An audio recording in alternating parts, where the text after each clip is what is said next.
in the last 24 hours, you had just seen it for the first time, and he thought you were still recovering. Before we actually get into the serious meat of the movie, what was your initial reaction? How do you feel about it 24 hours or so later? My initial reaction, I mean, people ask what it's like having a movie made about a part of your life because they can't imagine. And I say, well, it's like what you're thinking right now. You can't imagine, except it's actually happening. So, like, for your imagination to absorb it is a monumental task that takes some time. I think it was a wise choice for me to see it at 10 a.m. in the Gyllenhaal's hotel room the day before the premiere. So the second time through, I get a little different thing. It's a different thing to watch a movie with an audience. Yeah. You know, it's a fiction that tries to capture a truth, and I think it captures some truth. And I think the excellent title I was very happy to see after the first scene is "Most of This Is True." Right. And that's true, but it's also a series of photographs of people pretending to be us in some of the same locations. I mean, it's a movie, and that's you gotta remember that. But I think it's funny. I think Steven's takeaway is maybe more hopeful than my own. Ah. Okay, we'll get into that. Right now, I just want to deal with the initial shock of seeing a part of your life. I mean, just imagining whatever I was doing 10 years ago, if somebody was going to make a movie what that would be like. Yeah. A film with your experience, just having seen the film now 3 times. I don't know if it's evolved or changed. What was it like to see your life thrown up that way? Well, it's interesting the trajectory of the 3 screenings because the first screening was actually in Alabama. I was allowed to take a rough cut of it to a town in Alabama called Phil Campbell, which is a weird side story about going to Phil Campbell, Alabama with other Phil Campbells. We raised money for a town that was hit by a tornado there. So it's a rural town in Alabama, never got a Hollywood screening. Not a lot of people laughed in the movie, so the Alabama crowd didn't think it was all that funny, but they liked it. Yeah. Okay. So I thought, okay, like I'm surrounded by these people. Okay, it's not a funny movie, but people liked it because they kept saying Phil Campbell, Phil Campbell, Phil Campbell. I guess. So then I saw it at Columbia University, where they did a screening there. That was pretty much a finished cut, and I was surrounded by some New York friends of mine. People there liked it. And there were people laughing. I'm like, all right, so now it is funny. Yeah. So, and these people are people I know who have my kind of basic temperament, all that stuff, and from my kind of background. And okay, so I think this will do well in some place, definitely, East West Coast and a bunch of cities in between. But and then I got to see it here. Red carpet, pictures with Jason Biggs and all that stuff. And after all that hoopla in the beginning, before walking in when it was gone, and I'm just sitting there in the theater, and I thought about it some more. I mean, I did like the movie. It's not my book. Yeah. And, they really, and the book is really, at the time I was very obsessed with getting our characters right, and characters down and the facts as close as possible. Now, Grant and I do have different interpretations of what those facts amounted to, but I feel like I got the facts right and I got the story right and of what happened, and I wanted to stay true to that. And I think it was because of the outcome of the election and because of some things that happened after. Because of my own mood at the time, it was a much more pessimistic story than what Stephen has presented to folks.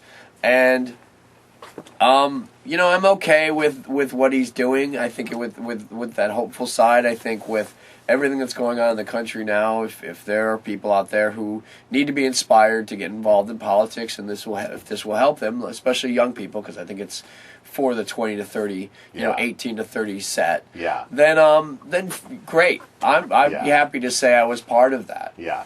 I read your Huffington Post column. Okay. Thought it was very smart. So since you just brought it up, I think let's start with there, and then we'll get to the candidate. Okay. So tell me about, because I didn't even know you had written a book. I lived through Seattle at the time. I remember when Grant, you were running for city council. We'll have to talk about the casting, for you in a second. Yeah. But what was the book? What is the book like? It sounded like it was more serious. I don't know. It wasn't a political tome, I assume, but no, it was a fast-paced kind of like we're involved in this, we're enmeshed in this campaign. So why would you write a book about an obscure Seattle City Council race in Seattle? Who would be the audience Because for that? well, it's it's funny because a month ago, a friend of mine from Memphis I met her in New York, and she caught up with her after many years, and she was there sitting at the bar when I found her reading my book, and Really? she was like, I didn't pick this book up before because it had the word politics in the title. Uh-huh. And so she was like, no, but this is a great book because it's got these characters and they're really involved in the story, and I really just want to know what happens next. Yeah. And so it is a fast-paced story that really about my life, and from the point I get fired from The Stranger as a writer to getting involved in Grant's campaign, as well as a story about a housemate of mine who was a little unstable and couldn't handle himself, especially after 9/11. Bought a gun to protect himself from terrorists. Wow. No love story. Yeah. There's a girlfriend in the background, a girlfriend who would become my wife, but she's like, don't put me in the movie, don't put me in the book. Really? Yeah. Yes, my wife is, she works at the Museum of Modern Art. She's a very cerebral person, and I don't think she just wanted that, she doesn't need that. Yeah. So, and God bless her. But My girlfriend was lucky enough to be left out of the movie. was lucky. Very so happy Lauren with my Ambrose is a girlfriend at the total time. fiction, basically. Wow.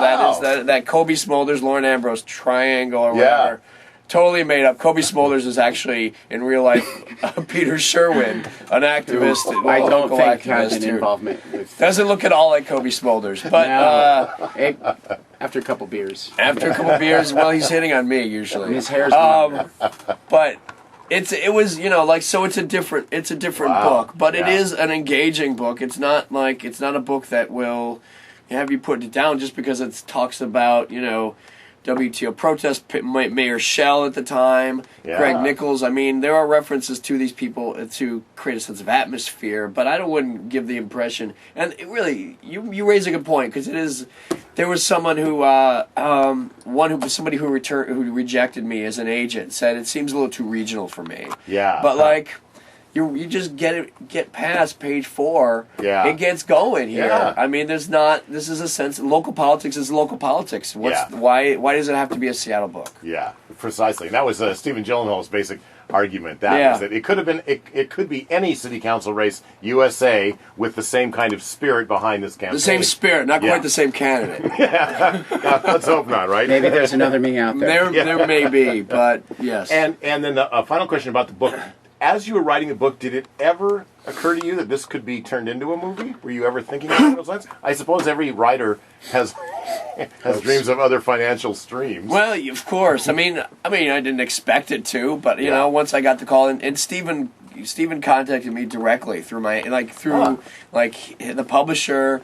My editor shoved it in his hands when he was showing up when Stephen showed up at the Nation Books office. And just to visit the publisher, and my editor shoved it in a copy in his hand, says, "You got to make a movie out of this." Stephen read I it, did not know that. and we had drinks at a hotel bar 2 nights later, and it was like I knew this. I could tell he was going to make a movie out of this. It was like I'm meeting with the director. He's going around the studios, and he'll get to the studios later. Yeah. This is going to happen. So. Other people didn't believe me, especially as it dragged on for years, and I'm still saying, well, the movie hasn't been 2006. made yet. Yeah, they're like, These drinks. yeah, so I still know it's going to happen, but nobody else for a long time was like, yeah, well, And quickly, the title of the book is not Grassroots, although I hear an edition will be coming out with A that new edition title. will be called What was Grassroots. the original title? Zion Check for President, based on Marion Zion-Check. Another reason for sort of a set the mood for a pessimistic idea. But Marion Zion-Check, a congressman from the 1930s, way to the left of FDR back in the day, tried his hardest to push the New Deal farther than FDR was willing to go. He, young, ambitious politician, fighting really hard, ended up going crazy and went, true story, broke out of was the only congressman ever sent to a sanitarium. Only congressman to ever break out of a sanitarium, made his way back on foot from Baltimore to D.C., was allowed to go back to Seattle after 6 months of being a tabloid politician. Really fascinating story, Wow. totally forgotten history. Yeah. But he threw himself off the 5th floor window of the Arctic building downtown and left a suicide note that basically said, I tried to change the world, and it was like ellipses. Grant Cogswell is the man who was obsessed with Marian Zienczek at the time, wrote an epic poem about that. He can talk about his poetry. Yeah. But I mean, that idea, the reason Zienczek got into the story of the book is that, okay, Grant's obsessed with Zienczek, Grant wants to run for office, the atmosphere was crazy. And then you add my housemate at the time who had his own politics going on in the house that we were living in. It all kind of tumbled together in this weird, like, which one of us is going to go crazy? Wow. It's that kind of question. So sounds good. I'm going to have to look for And the some book. of that made it into the movie. some of it did, but not quite. It's not much. Yeah. Okay, so Grant, it was your campaign. Mm-hmm. Phil was your manager. It was your campaign, your idea to run for city council. Talk about what, if you can. I don't know how much you've changed in the last decade, but can you sort of encapsulate? Yeah, tremendously. Okay, can you encapsulate what was going through your mind 10 years ago or plus when you were running for city council? What did you really think you were doing? What was your agenda? What were your expectations of your campaign? I ran to serve one term to try to be the transportation chair and make the monorail happen. Okay. And I'd been one of the co-authors of the original monorail initiative, which went through various incarnations, and finally, maybe not everybody knows, people are young out there, was on the ballot 4 times, passed on the ballot 4 times, and levied an motor vehicle excise tax, and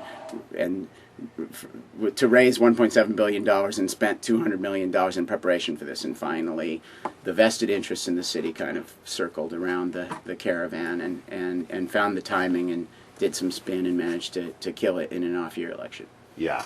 And so you don't think that there was a revelation about the costs that turned against your side? Absolutely there was. What they did was in summer 2005, the Mayor Nichols had pulled his support, and there were difficulties and questions with the numbers, not of the actual cost, but how much the debt was going to cost, and the PI, RIP, the Post Intelligencer, the paper that you no longer have here, ran a banner headline saying $11 billion monorail, and I went to a bar with my friend Brian Miller and cried for 4 hours and told the campaign team, it's over. It's over. And now, who do you blame for that headline? The PI? No. Politics? No. Do you think it was accurate? Greg Nichols, Pyramid Communications, Kerry Killinger, the CEO of Washington Mutual at the time, Pearl Jam and Soundgarden's lawyer. Who is that guy? I can't even remember his name. Okay. And the really hidebound political establishment, former mayors, people who had been liberal activists in the 60s and become part of that establishment, really said, we got to take one for the team, and everybody come on here and let's kill this thing that challenges our credibility. And they managed to. And for me, that was tragic. That took me nearly to the place where Zienczek ended up. The moment of the movie was, that whole story and all those energies and all those ideas are kind of compressed into the trajectory of the movie. But it's a movie, very simply. Yeah. And this really represents 6 months in the middle of a 10-year journey. I got to say, one of the things I really appreciate about Phil's book is the way that it characterizes and finds the very peculiar political culture and other kinds of culture that intersect with it that exist in this city. And I don't think that's anything but I don't think that's something that anybody but an outsider could have done. Yeah. And that's a remarkable thing, just to record that moment in time and to now have it on film, and where the story becomes the story of the film. So in your heart of hearts, you still think the monorail is a viable? Absolutely. I mean, I walked over here from Capitol Hill. I walked the whole time, was looking for a bus the whole time. Where I live in Mexico City, they don't have bus schedules. The bus comes, you put your arm out, you miss it, it's 3 minutes later. I mean, on every major arterial. They're building their 12th subway line. There are cabs everywhere. There are often more cabs than cars. I really after trying to make Seattle something that in this time it refuses to be, I found a city that was what I was trying to make it. And people have all totally wrong ideas about Mexico City in this country. It's actually a very beautiful and peaceful and friendly place, and the air is cleaner than it's ever been and getting better. And I love it. I run the only used English bookstore in town there under the Volcano Books. Fantastic. Listen, let's get to the movie now. So we've got the sort of the political bedrock of the movie, and now you're right. This movie is can I just say really quickly? Of course. They talk about surreal, feeling surreal, like sitting next to.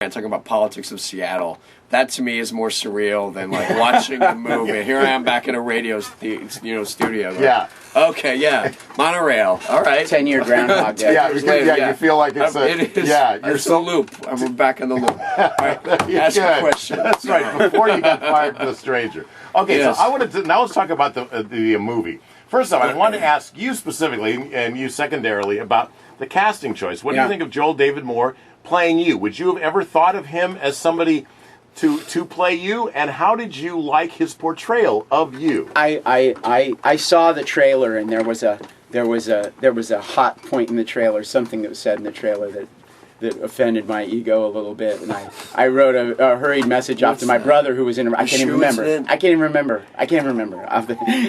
No, it's in the trailer. What is he? There's the monorail, the key to my electoral campaign, which is not actually what he says in the movie. They kind of played with it, but I was like, no, my electoral campaign was the key to the monorail. So I got drunk and angry and wrote my brother who was in Iraq at the time and said, "Did you see the trailer?" He said, "Yes, it's trippy." I said, "They made me look like a fool." He said, "No, they made you look like Tom Green." I don't think Tom Green is a fool. Joel has said that by nature of me not being a widely known public figure, he was able to take his own run with the ball, and I think he's run with the ball, and I think the wackiness of the portrayal, which is exaggerated, at times refines itself into a beautiful, visionary kind of language that he uses that is exaggerated on the opposite side of the scale. I think his is a very emotional and fascinating performance, and it's just this side of okay that I'm going to be remembered that way. Can I just say, like, with Joel, I thought Joel did a fine job. I don't think it was Joel that was the. I think it was the script that Joel was given because what happened was, I think Stephen, in his efforts to portray like a hopeful, give a hopeful performance, like something that was digestible for a mass audience. Yeah, he took away campaign minutia. And while doing that, by taking away campaign minutia, there was there was on the campaign in my book there's a very public grant, and then there was the grant that we had to grind it out to get things done. Yeah. And temper. I want to stress that you were an extremely eloquent person, and that you were he was on the campaign trail, going up in front of people. He was amazing. That's why I was running this guy's campaign, because I feel like we didn't have a lot going for us, but this guy's ability to communicate what it is he wants and what it is this town means to him was very heartfelt and from a very strong emotional place that connected to people. Mm-hmm. Now, in the movie, Joel is going out there saying crazy things, and the rhetoric is really high, and he's talking about the city going down the toilet, and somebody being Satan, and this and that, and it's out there in the way that establishment audiences that we were talking to would have been, you were gone, you were toast, you were getting 3% of the vote. People who like your name, your funny name, are going to vote for you, but that's it. Not funny, but you know what I'm saying. Jetsons. But so where the chemistry happened between us that made me want to write the book, however, was Grant had a public face, and then the stress of the campaign and us working together. He could be really tough, and he had a tough temper outside where he thought the cameras were off and people weren't really watching, and that's where we argued and bickered and provided a lot of the dialogue for the book. That's kind of nuts, So. But I thought Grant did a great job running as a candidate, and I don't know if Joel did a great job with the script he had, but for the film, for the audiences that digest, it's fine enough to inspire, but you put that guy out to really run for office, forget about it. Yeah. See, that's what I thought, and I was wondering. Right. I remember when you ran, I think you were on the Dave Ross show talking about your campaign. I go, that is not the Grant Cogswell I remember. Right. So I was wondering how much offense you took at that. My offense is diminishing by the day. Really? Yeah. Oh, that's good. It's day 2. It's fun to watch a movie with people and have people enjoy it and have people appreciating the things that actually do correspond to something I was trying to say. Yeah. And it's not like they're making another movie about me. That's right. I'm not as happy with this one. Yeah, I prefer B.T. Anderson's. Yeah. Wouldn't we all? There will be a monorail. I don't. So it's so. Jason Biggs. When you heard Jason Biggs was going to play you, did you have any reaction? Neutral, one up or down? Didn't really know the guy. Oh, really? Hadn't seen American Pie. And it'd be everybody's like, oh, that's big, that's huge. Yeah. And I caught up to it later, was understanding that this guy is big, up and coming, and all this stuff, and it was a big honor to be portrayed by him. Yeah. But at the moment, I'm like, okay, all right, whatever. But he's why this movie will play in Mexico. Yeah. So Jason, I thought he did a fantastic job, and I felt like the story was changed, but he caught the mood of the book of my character, which was very, just sort of put upon, needed to figure out some things in his life, and was going through a hard time because getting fired from a job in journalist, having been a journalist for 6-7 years, it wasn't necessarily the stranger, it was the sense of a loss of identity that was, having my identity ripped from me. Here I was, this is how, as a journalist, how I would connect with community. This is how I identified myself and my connection to the society. So what am I now? So, okay, politics, I'll try that, So Grant was, doing his thing, and he seemed like he really needed, a good manager, and I felt like I had some organizational skills I could offer. But, but I thought Jason really channeled that idea of under a lot of stress and, a little unkempt looking and all that stuff. Yeah. He does some things with his face that you do. I was like, whoa. And I hadn't met him. Yeah. I showed up. I showed up just 3 weeks into taping, and he just uncanny. Stephen had met me numerous times. Somehow maybe he described it. Tell you, do this with your face. Do this with your face. Yeah. He didn't do that with Joel. How is it that did you deserve to get fired from The Stranger? By the way? Yes.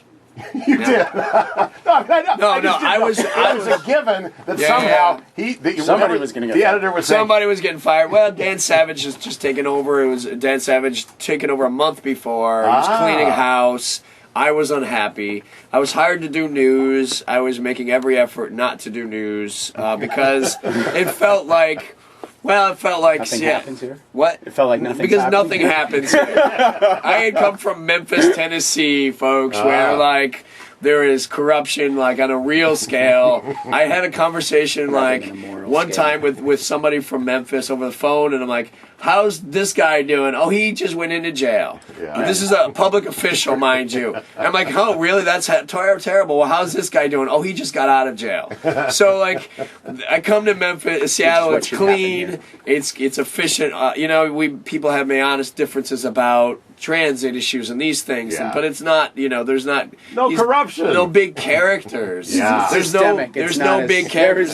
There's corruption. There is systemic problems as everywhere. Yeah. But there are the big characters that'd be like, oh man, this is a great guy to follow that illuminates this systemic problem. Not just for the character themselves. So I was interested in broadening and become a writer of long form, and that's why I wrote the book. It was like I wanted to keep pushing lengthier stories at a time where journalists were writing ever shrinking, and by the time I left Seattle, now they're blogging. So this is not for me. Yeah. Was he your character then? If you're searching for bigger than life characters, Well, John Grant was definitely a character, that's for sure. I mean, without a doubt. I mean, my roommate at the time too, my crazy roommate was too. Yeah. But also this idea of struggling with what idealism is and what I can do. I mean, it fit a theme that I've been wrestling with of like how do we interact with community and what is my idealism? I've been really hard pushing as a journalist in Memphis. I was allowed to file 2 lawsuits against the city in federal court. I won those things. I felt like I was really driven to change and try to help fix the system in my role, and the politics, putting into politics, opened up a new idea of what idealism was for me. Yeah. And I was trying to figure my life out, who I was. So that was a big part of that. And Marion Zienczek and his historical past of idealism and Grant's idealism, and my roommate's lack of utter the anti, So it all fit together. Yeah. All of these things fit together for the book.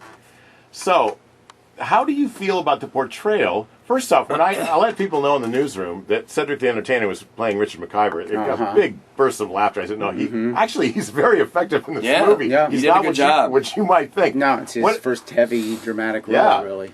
So how did you feel about the portrayal of your city council opponent in the movie?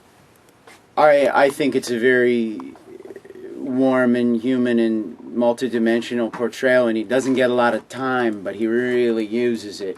And even though he's the funniest person who's ever lived, since Richard Pryor at least, he manages to, he doesn't have any funny lines, and he conveys an enormous amount of depth. And Richard and I have been friends since the end of that race, and so, I told Richard before, Richard was sitting behind me in the screening, and I said, hang in there for the first 40 minutes, because you come out better than I do. Don't worry. Don't worry. Yeah. Don't leave. And so that was super interesting too, and I think well done. And you don't think they've been over too far backwards to make him, seem like a good guy too? Well, there were some factual changes that allowed an emotional U-turn between my character and his to happen in the movie that didn't quite happen that way, but part of it did happen exactly that way. And you want to tell which parts? No, I don't want to do surgery on it. Yeah, I mean, the myth is I'm on a the journalist. screen. I'll ask you questions. You don't Sure. I never refused to shake his hand. Yeah, that was another thing. I don't think I've ever done that to anybody. Grant's ability to speak. sure didn't do it to Richard I wouldn't have run his campaign if he couldn't shake a guy's hand. And it's like, this is over. We're done. So I want to ask you, because in the way the film dynamic is, you are kind of like the fulcrum between Grant's passion, which can be kind of furious, and the opposition, which is the more mature machinery kind of guy that Richard that McIver sort of represented. You were the guy that sort of made peace between the two camps. Yeah. Now, if you're telling me that the handshake, which is it's what thrust your character in the movie. Didn't happen? No. I was, in the book and in real life, I was a mess. So, I mean, I wrote about the book, but like, I was a mess. And so, so like, it's a sense of like, the reason that made it interesting tension for the book to me was that, here we have 2 distinctly different characters, No one of us is like, it didn't feel like this is a sense of like, the balance is just between us. Between us, the you two? Yes, our temperaments balancing themselves out, and so it's like I'm not gonna. I don't think I would have written a book in which I could be the wise sage who's going to. I mean, that just doesn't fit my sense of life. I have a very absurd take on the world, and I'm more likely to write about myself as an idiot than like as some guy who like sets everybody straight. So I mean, So you didn't exactly save Grant politically, which in the movie it sort of feels that way, that he reeled you in so you became a human being. Not that I don't appreciate what Jason did for me. Yeah, that's in right. saving my reputation. Furnishes your but, image. That's fine. Else. I'll take it. There's not another movie. Like I said, there's not another movie about this. Yeah, that's right. Maybe. So you're going to learn. You're going to grow to love it.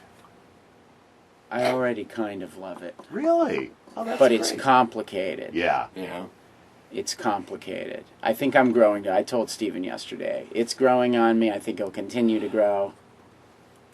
I think, I got a book out and another one coming in the fall. Is it a bad thing?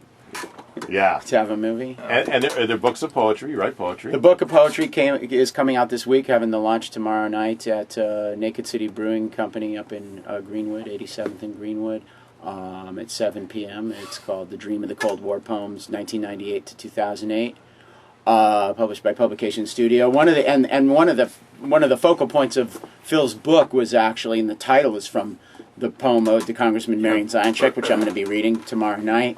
Long poem was my sort of counterpuntal work as a poet at the same time. That's kind of absent from the movie. I'm an unemployed music critic in the movie, which I have been.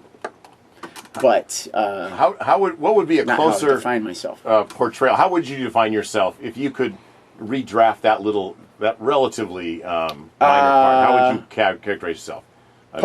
Poet and writer whose entire family died in his 20s and had enough money in the bank to dedicate himself to activism. Very good. Very succinct too. So, how long have you been away from Seattle? 8 years. 8 years. And you?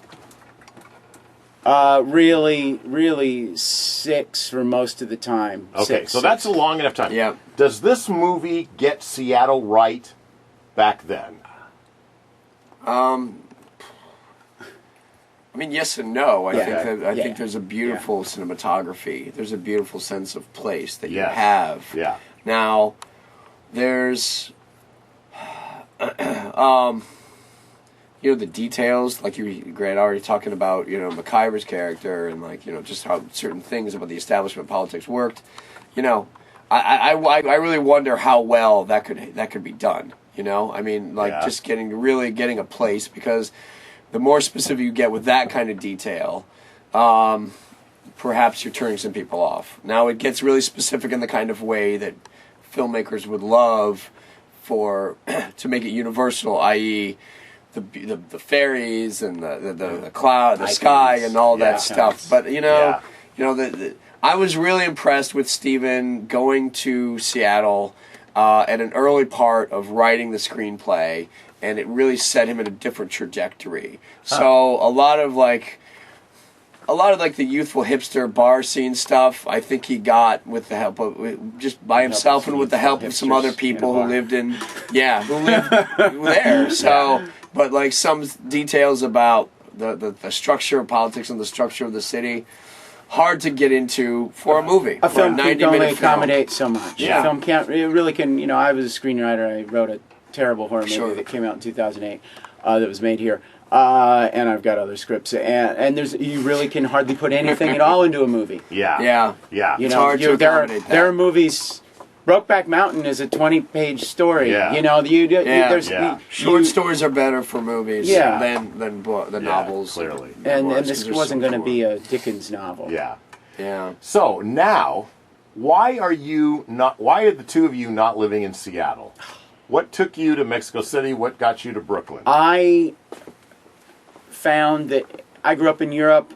My home in the United States was here. I'm American. I found that the things that I wanted to make Seattle into existed for a long time in Mexico City, and I have a real congenital problem with the cold, and I can't really be in a place that has. People will argue this isn't a real winter. It feels like winter in Mexico City to me here right now. Yeah. I'm wearing as many clothes as I do then, and that was becoming very severe, it was time to move on to other endeavors.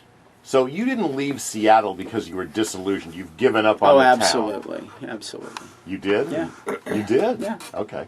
I thought you did answer that first that way. If they'd built the monorail and I'd stayed in politics, I'd still be stuck here, and I'd still be walking like I was 90 years old and eating ibuprofen like Cheerios and drinking myself to death. It's a bizarre. The weather here does vary things to people. Yeah.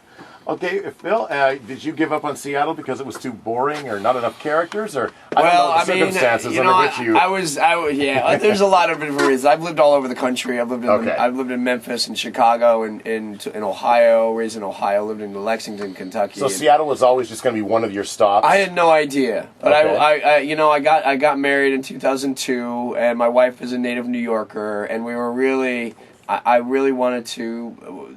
The novel, the memoir was closing up. I was finishing that, and I did want to, New York. Let's try my hand at that, Yeah. And I wanted to get a fresh start, really, because there was a sort of a taste in my mouth of getting the stranger and the campaign, and like just not feeling like, what is my role here? Maybe I can find a public role somewhere else, or just how do I redefine myself, and maybe a fresh start would be helpful. And have you? Go ahead. Seems to me like everybody kind of settles into what is going to be their track when they're like 27.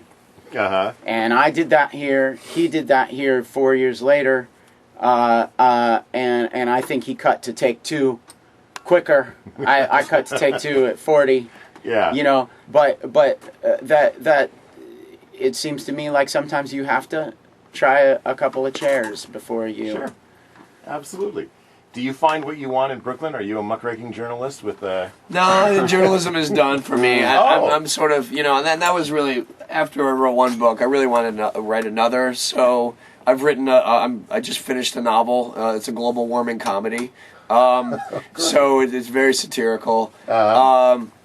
Books. I'm going to be writing books. I'm producing a documentary right now, so I'm involved in my hands in a lot of different things, and it's New York gives you the opportunity to do that. Yeah, absolutely. Now, the girl in the movie that you end up with at the end of the movie, is she who you married? Is that a story, a through line? Did you meet her in Seattle or did you meet her in New York? What's the trying to get the reality with the fiction? Emily, the Emily in the movie is fictitious, and the Emily in the movie, the real Emily did not really cooperate with the filmmakers, and just just make up stuff. I don't care. Okay, that's just her way. So, which is cool. Smart choice. But it's true that in the book, a girlfriend was constantly being referenced.